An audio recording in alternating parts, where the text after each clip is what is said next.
Well, good morning. Good to see everybody here. And so last week we looked at the idea of things being elementary, things fundamental. I used a passage out of Hebrews to look at the idea of how the Hebrew writer, and the text actually I read this morning was before he then pauses, and it's like he catches himself and thinks about the idea of who is he talking to. Now, of course, the writer's inspired by the Holy Spirit, so it's almost like a mix as you're trying to express these exciting ideas about certain concepts. And the reading I had this morning was looking at the way that the author was trying to express the beauty of Christ and the superiority of him serving as a priest, and that the idea of the priesthood was so important to the Jews because it was a way to serve as in between them and God, to offer an appeasement sacrifice. And so to a Jew now becoming a Christian, they want and they understand that that has to be something continuing, because without it, they don't have a relationship. So in order to help them to understand that, he now shows them that, no, Christ is also a priest, and that he earned it, and there's a unique difference about it. And then he gets to the very last part, and now remember, the Jews were very driven around genealogy, and they knew that this Jesus was from what tribe? Judah. Okay, that's the king tribe. But Aaron was from the tribe of Levi. So how do you do that? We need a priest. Got to still have something between us and God. Mosaic law said Aaron, priesthood, Levi's, king, tribe of Judah. Jesus can't cross over. And so that's the whole thing he's trying to unravel to them. And so he brings in this amazing concept of Melchizedek. Well, to the Jew, they understood him as a historical character, but to try to link him to how do you put this onto this Messiah king that we are serving as Christians? And it's like he comes to a roadblock. It's like he stops and he has to go, I'd love to go on and really draw this out and show you the magnificence of this. But it's like we have to back up. We got to start over again. Now, it's very insulting in a way because they're sitting there going along, and it's like the teacher stop and go, okay, put your trig books up, your algebra book up, and let's go back to basic math, 1 and 1 plus 1. Let's do basic arithmetic, because you guys just don't get it. But you understand that if you can't do basic math, you can't go on.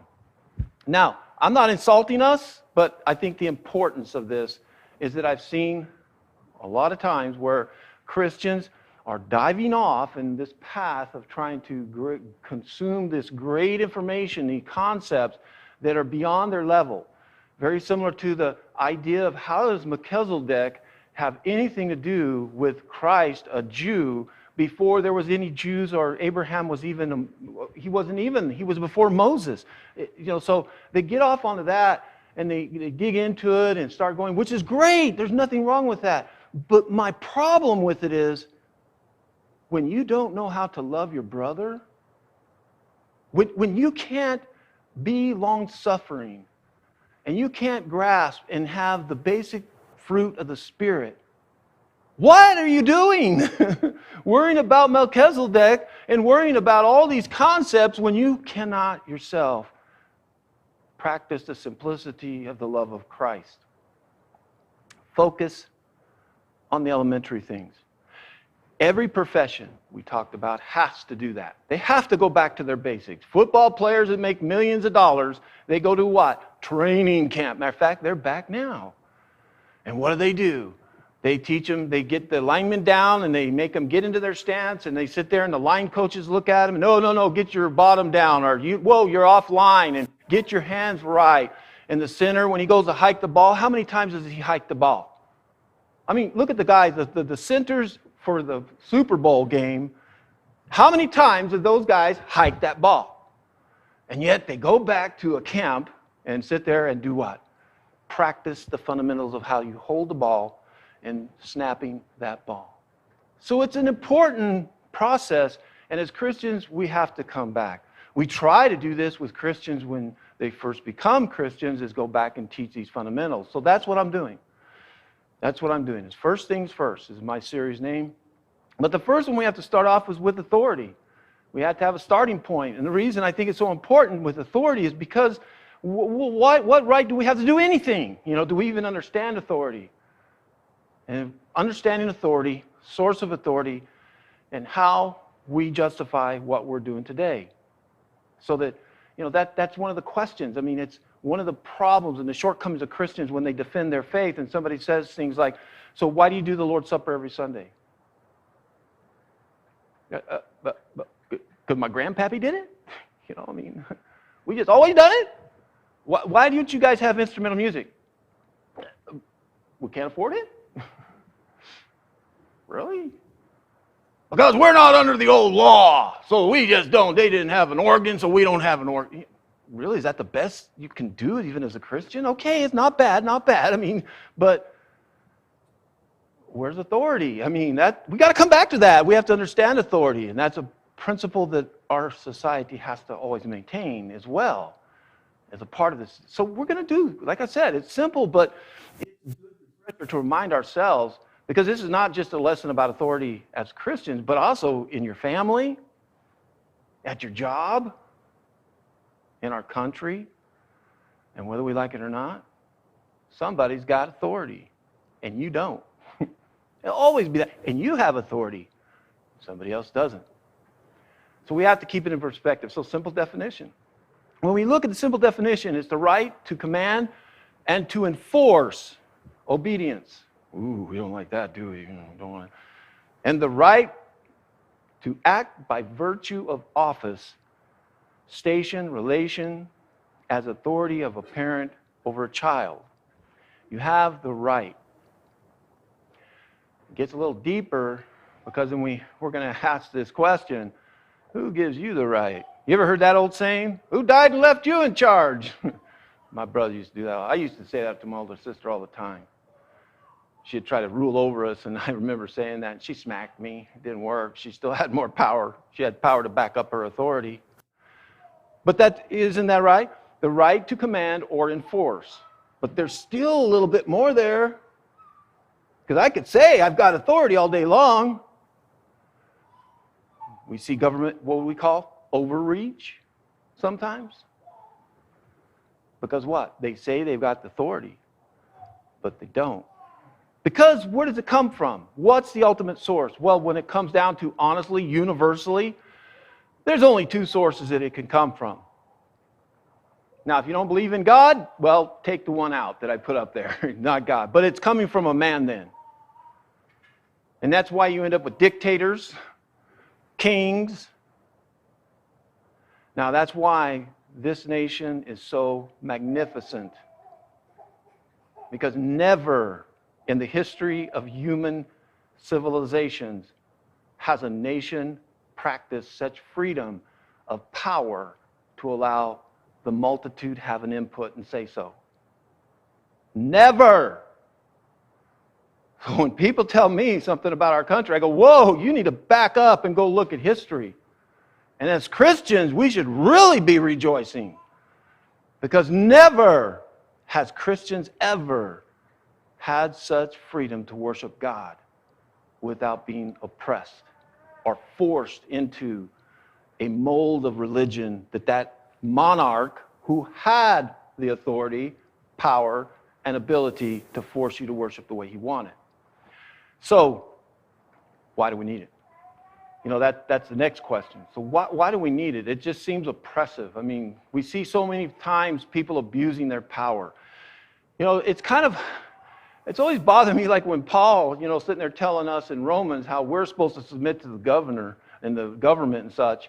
And then I think about how they were being so severely repressed and how horrible it was to serve and live in the Roman Empire. Especially when he's writing this, Nero is the guy in charge and he says, yield to him. Now, you have to remember, don't try to justify your emotions towards understanding something by what is going on in reality. It's what God has planned versus what is being in practice. Just because Nero was who he was, and by the way, he got murdered, or no, he killed himself. And we see governments fall. When they don't follow what God wants, God will take care of them. That's his business, in other words. But a lot of times that causes us to want to rebel against authority. And somehow we justify not following authority because the speed limit was dumb. I mean, nobody drives down that road. It should be 100 miles an hour. That's my right.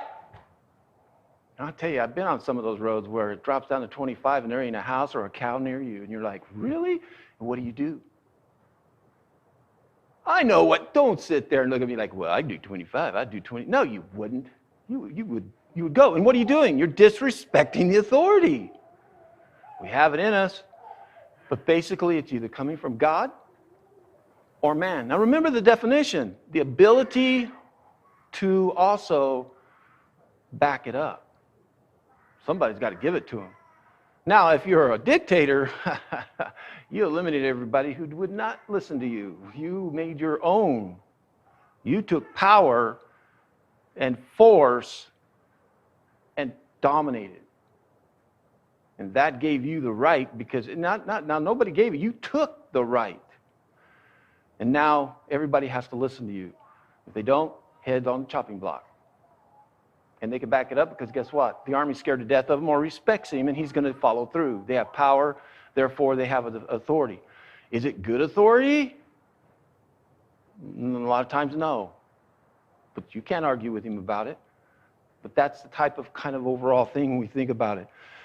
But without authority, honestly, what do we have? Evil will dominate.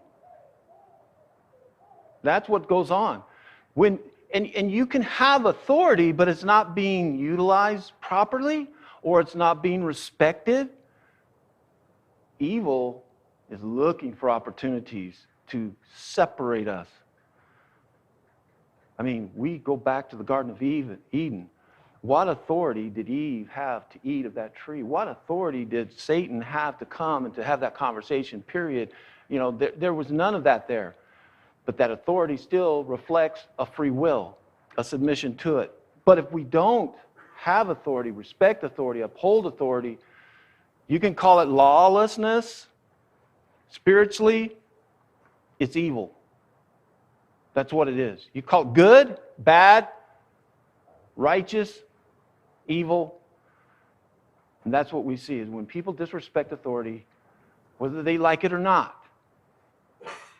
You know, we just fundamentally see that. There would be, the ultimate result would be just total chaos. There have been, historically, in the 1890s, towns like Deadwood, North Dakota. If you remember the history of that town, it was in the Black Hills. It was no territory because they weren't supposed to be there because there was gold in those hills.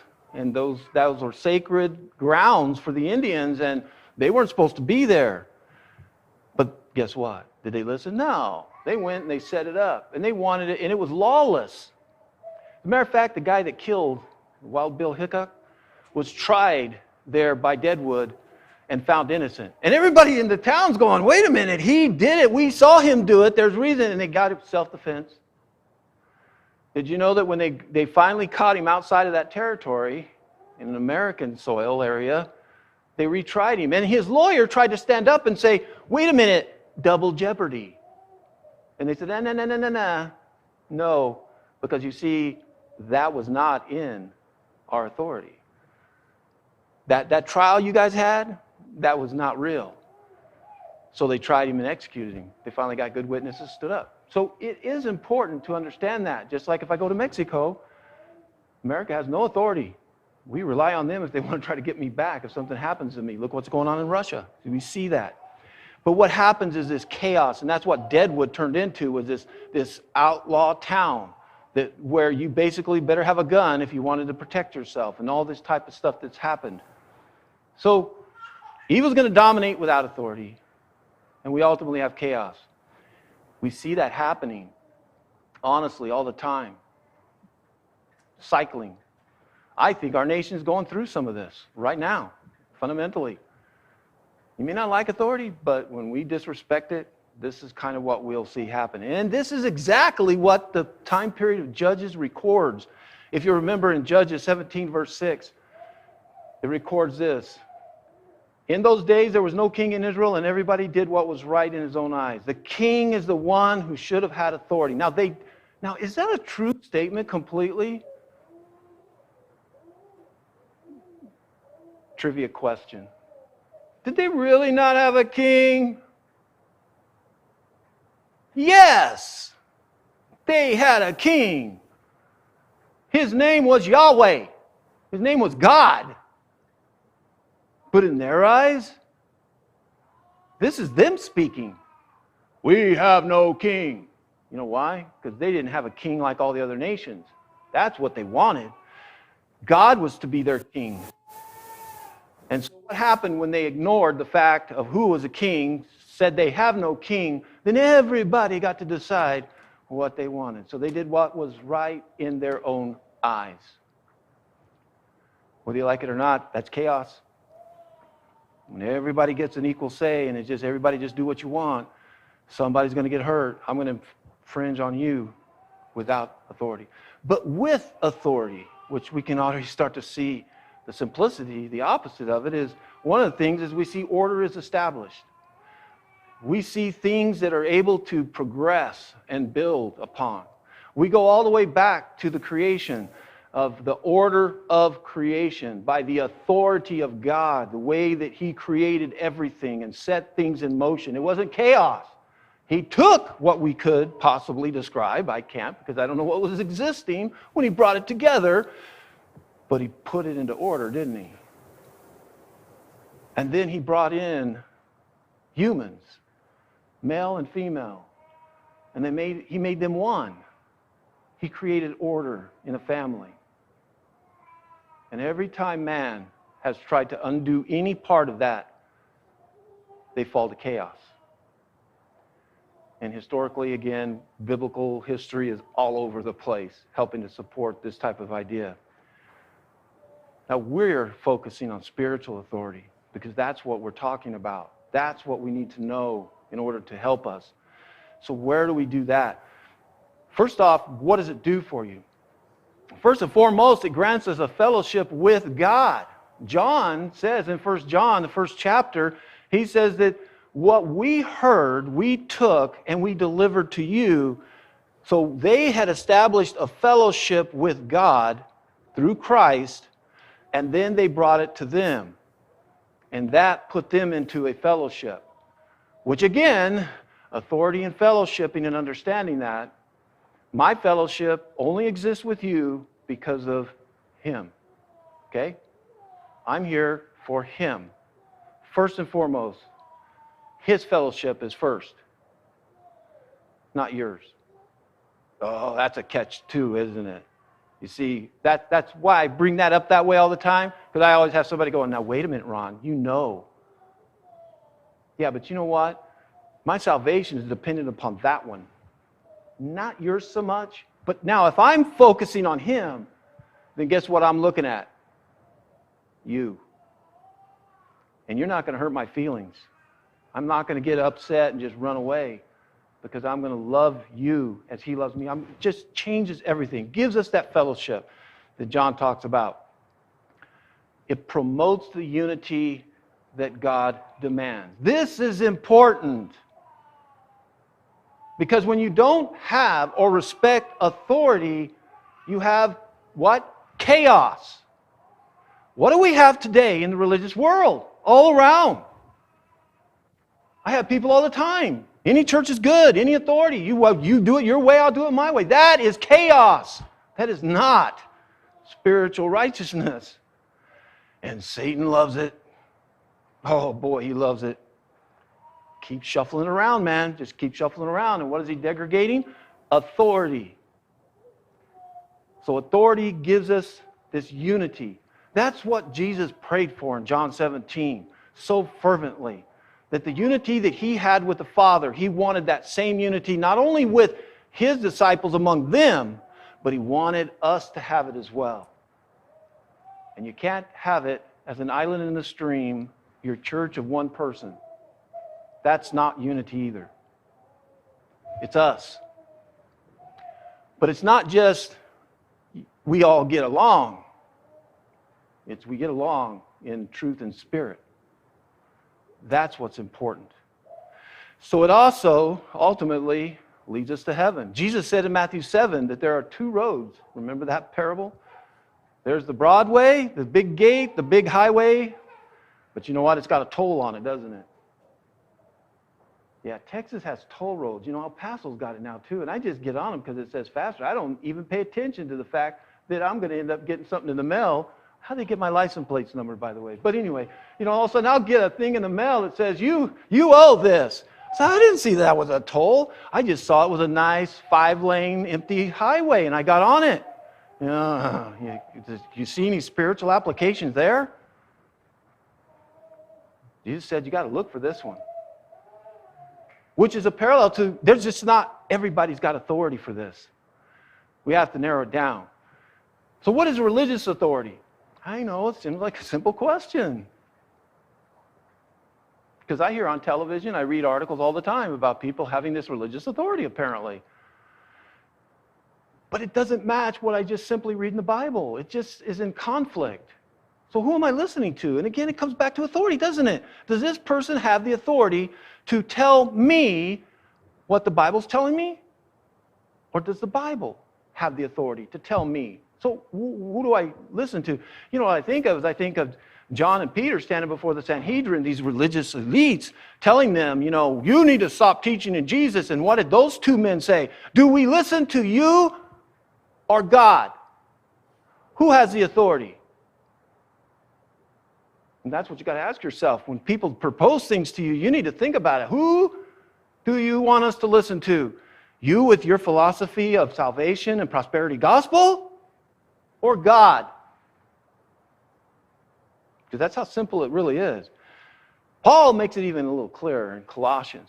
In Colossians 3:17, he says, whatever you do, in word or deed, do everything in the name of the Lord, giving thanks to God the Father through Him. So everything. Everything you do. So that includes your personal life, whatever we're doing.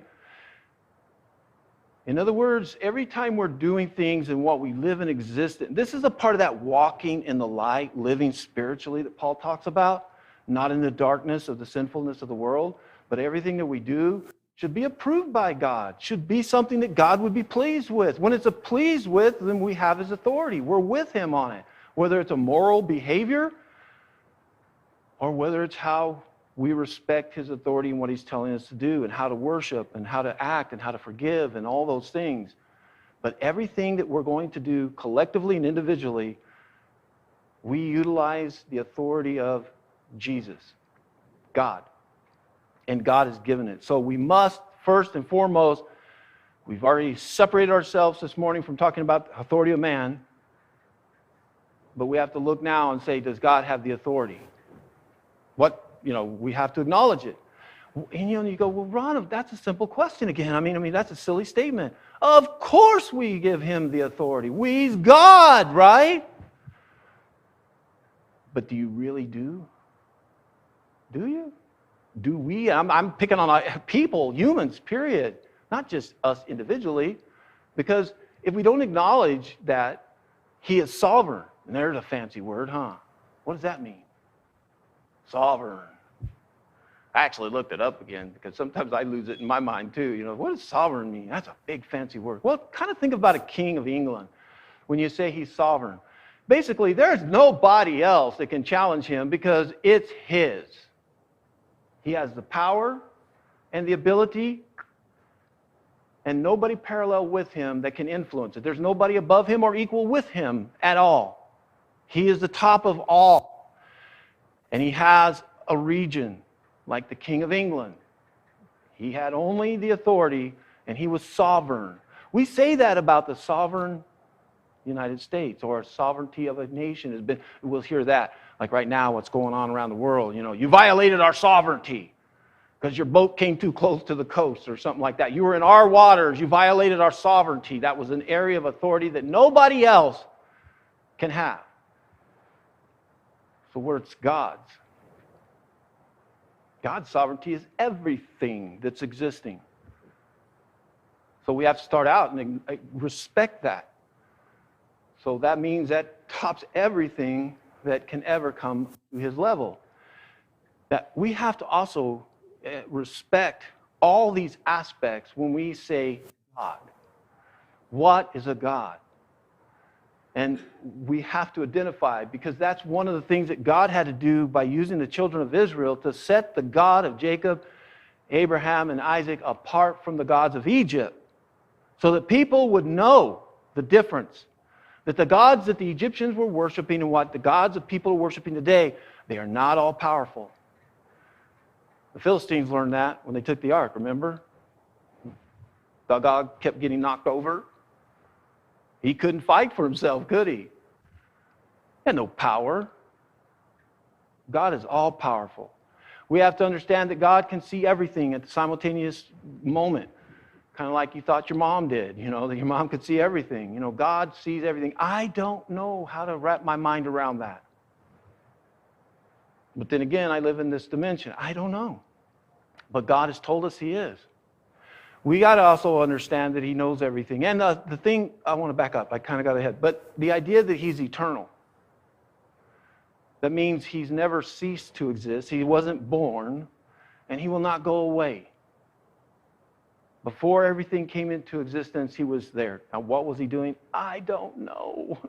I'm a bunch of molecules like you that God put together and blessed me to have a human life that I can do this. I don't know. Why should I try to go there? God, what were you doing? I really got to know that. So again, we're diving off on things, but we have to know that. All-seeing, all-powerful, and He knows everything. Is there anybody else that could come to that level? Absolutely not. Which then, we have to give Him the authority, the right, and understand and respect the fact that He did create everything. That it wasn't a ball of gas after something exploded. And do not compromise on that. Please. There are Christians that are starting to compromise and let it kind of sink in somehow that the Big Bang, which is directly related to an evolutionary thought. Now, I don't know how God created it. I don't know if He Big Banged it. I don't know. But I know He created it. But then you see the path some will go. They go, whoa, maybe the God made the Big Bang and all that. God created it. And He did it in 6 days because He said so. Are you going to give Him that? Because see, that's where you start getting into His authority. And you start disrespecting when you start trying to question that. And trying to listen to people, and we're going to talk about this next week, is taking a look at the Bible itself, because we've got to go to a source document if we're going to talk about some topics, right? We're starting with authority, and then we'll look at our source document, because that's as important. But first, we've got to start, is there a God, in the authority of God, and what's going on? And ultimately, He knows what's best for us. I was convinced, and even through my teenage years, that my parents did not know what was best for me. I knew it. Until I turned 30. Then my brain got a little more mature, and I started going, oh, Dad, he might have had a 4th grade education, but wow, the wisdom he had. Same with my grandpa. You know what? They knew what was best. Why do we fight it? God, you think God doesn't know what's best for us? So when He says that there's a male and a female and they join together, they become one flesh and they are there bonded together for life, that's not best? Do you think that the things that God has said that you feel is so restrictive is not best? Who are you? I tell you what, every time I've heard of a man try to improve on what God has said and make the family better, it isn't working. Just go out and look in our society today. Look around our world. It isn't working. So you have to do that. Acknowledge that God does know what's best. Whether you agree and you think somehow no, don't go down that road. Just settle, accept it. The next part of this authority is the fact that authority has been passed to Christ. We need that link. We need to understand that. Again, this person, Jesus, the Nazarene, has been so humanized that people are pulling the deity away from him. And when you do that, you destroy his authority. No, wrong. We would never take away from his authority. Yes, you do. They're inseparable. You cannot take the element of God, of who he was, God the Son, and then take it away and still have the authority. Can't do it. That's scripturally impossible. Now, do you remember that story when Jesus was at this house and everybody's trying to get to him? So much so, these friends carry their paralyzed friend down, and they can't get in the front door, so what do? They tear the roof off the place to get him in. They lower him down to the ground. And Jesus, knowing what's going on and how people are thinking, what do they want for the man? They want him to walk again. Do you think anybody in that room cared about his sins? Absolutely not. Not important to anybody there that day. What was important was get the man walking. And Jesus knew that. And he also knew there's a bunch of people in there that were very hypocritical and judgmental and not understanding his authority. So what did he say? He said, when they lowered him down, first thing he said, I forgive you of your sins. Do you know how disappointing that would sound? We tore the roof off this place to get him down here, and you just forgave him of his sins? Can we get to the walking part? Right? He could have done that at any time. The people wanted a miracle, and he gave them something better. Okay, now that's the great part of the story. But the better part of the story is what he then says next, when he says in verse 10.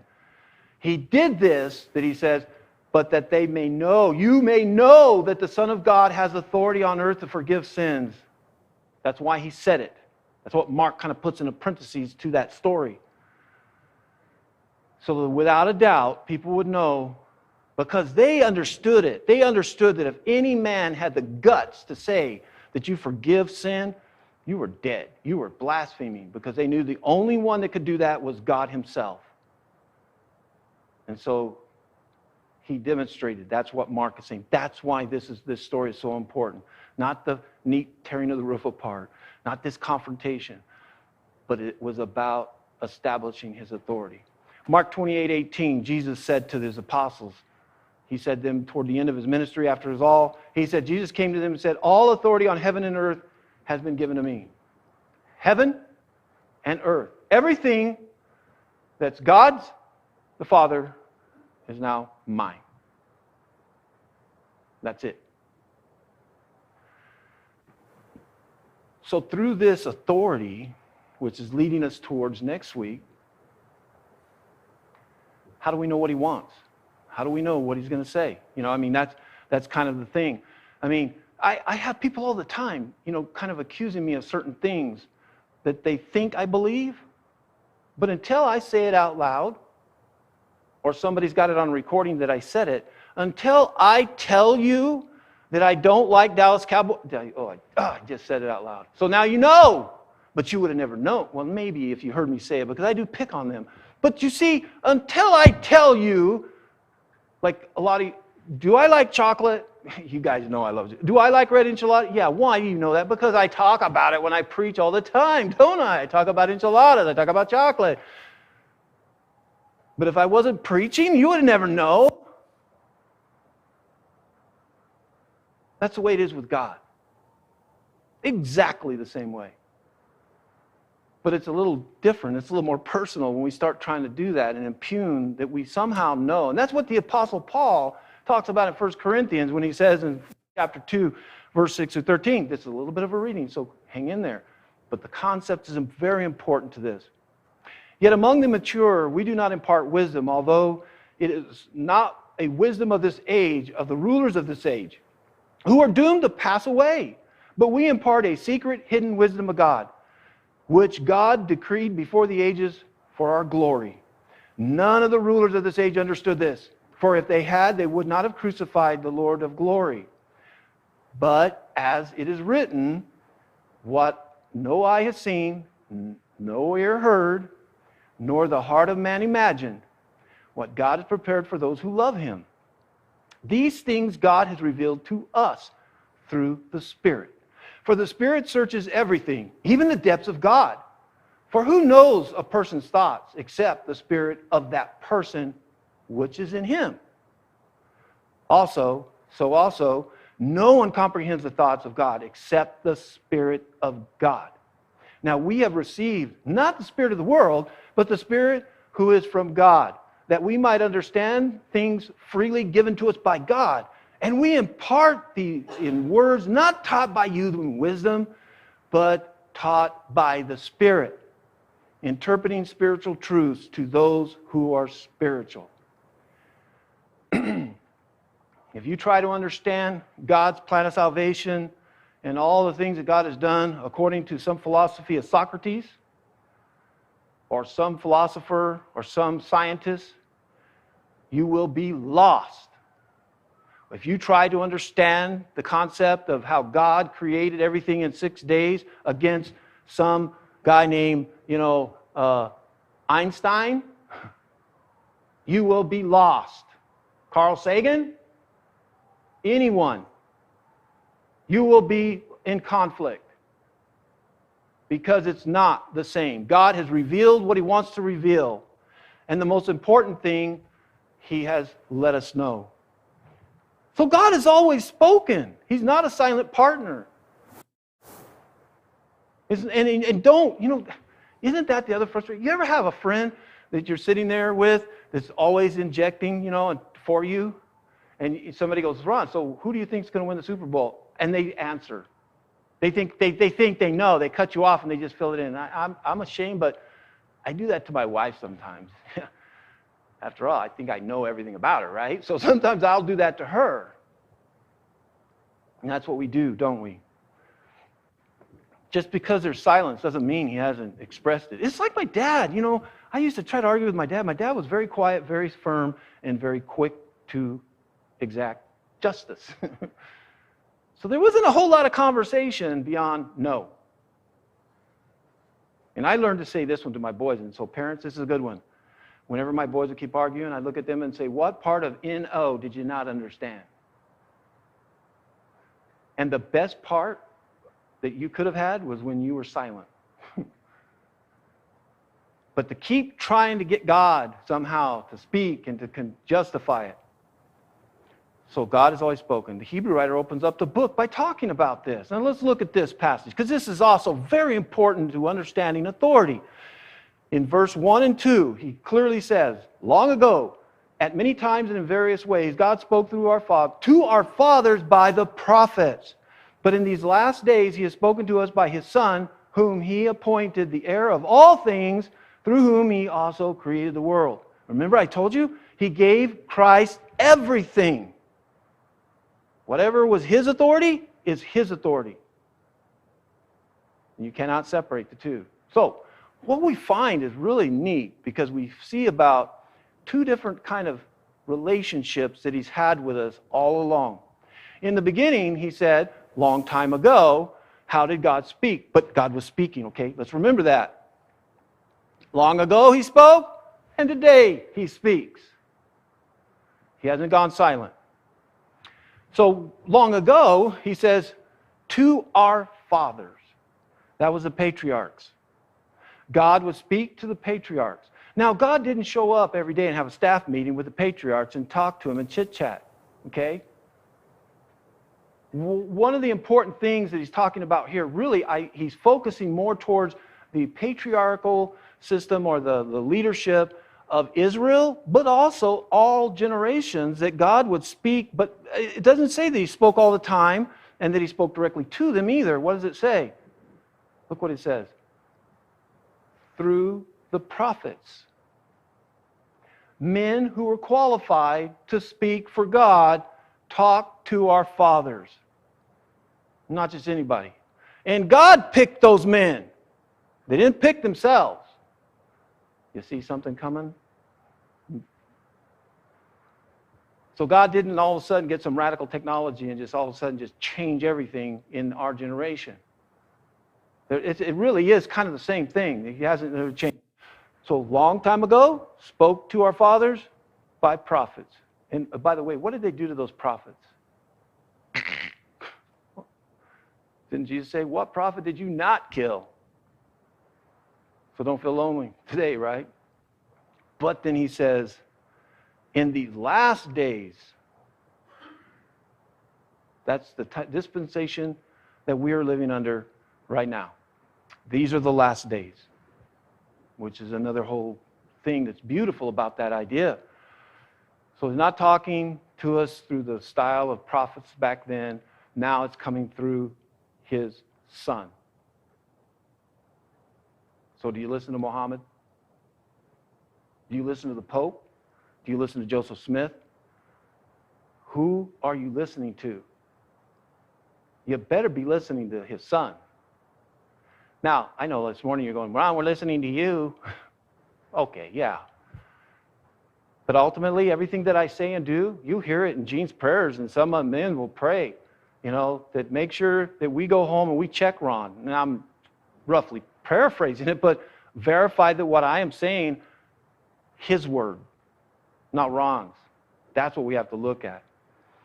And then what we find is a transition that he did speak to them directly, but eventually we see that conversation, as he started to leave and to, wrap up his ministry, and then in John 17, that he said something very important, that he was then going to speak through the apostles. He was, but something else was going to help them. That was going to be the Holy Spirit. And that's what he talks about in John 16. He says, I have many things I want to continue to talk to you about, but you can't bear them now. But when the Spirit of truth comes, he will guide you into all truth, for he will not speak of his own authority. We're at authority, see? Because Jesus doesn't give it up. It's still there. But whatever he hears, he will speak, and he will declare to you the things that are to come. He will glorify me, for he will take what is mine, and he will declare it to you. And all that the Father has is mine. Therefore I said that he will take what is mine and declare it to you. And that's what we see on the day of Pentecost. And we'll go on. We'll look at some of that. The authority, now we're coming to that segue into next week, is we have to look, then how do we know what we're reading in our books as a source document? Like we have to have something to reference to. You see that as a point of order in law all the time. They'll say, Supreme Court Justice Gonzalez versus the state, 2983. And everybody goes, oh, yeah, that's right. And they have to go, okay, well, that's the same reference point. And that's what we have to look at. But mostly, keep this as we wrap this up this morning, is what Paul told Timothy in 2 Timothy 3, 16, 17, he says, all Scripture is breathed out by God and profitable for teaching, for reproofing, for correction, and for training in righteousness, that the man of God may be complete, equipped for every good work. But do you trust it? Do you trust the Bible? Do you trust your translation? Paul told Timothy he could. He said, but he had the originals. We'll talk about that. That's what's important, is how can we have that surety. So that's the first lesson, but we're going to look at next week, and we'll go on. And once we establish that we can all agree, or at least I can at least say what I have to say about the credibility of the Bible, we're going to start looking at more specific things that we do as Christians and why. Why we do them the way we do. And I hope that will help to build your faith. That's what it's all about. So this morning, we're going to now talk about your relationship with Him. If there's something that we can do to help you in that relationship, if it's to establish it, and you haven't established it the way that we see the pattern in the Bible, where that when people realize that Jesus Christ, and accept Him as the Son of God, they heard this word, that then they responded knowing, what do we do about it? The day of Pentecost, and many times we see then they were instructed, guided, or something, but the end result always was what? They were baptized. Peter said it was for forgiveness of sin and the gift of the Holy Spirit. So I have to believe that that's something. Paul talks about it in Romans 6. But that is the way that we see biblically establishing a relationship. And once it's established, then we're going to sin. John says that. He says, if you say you're not a sinner, you're making God a liar. So we have to turn to God individually. But if you want to, this morning, we will love to pray with you. And if you want to build and establish that relationship at all, this song is for you. So think about it while we stand and sing.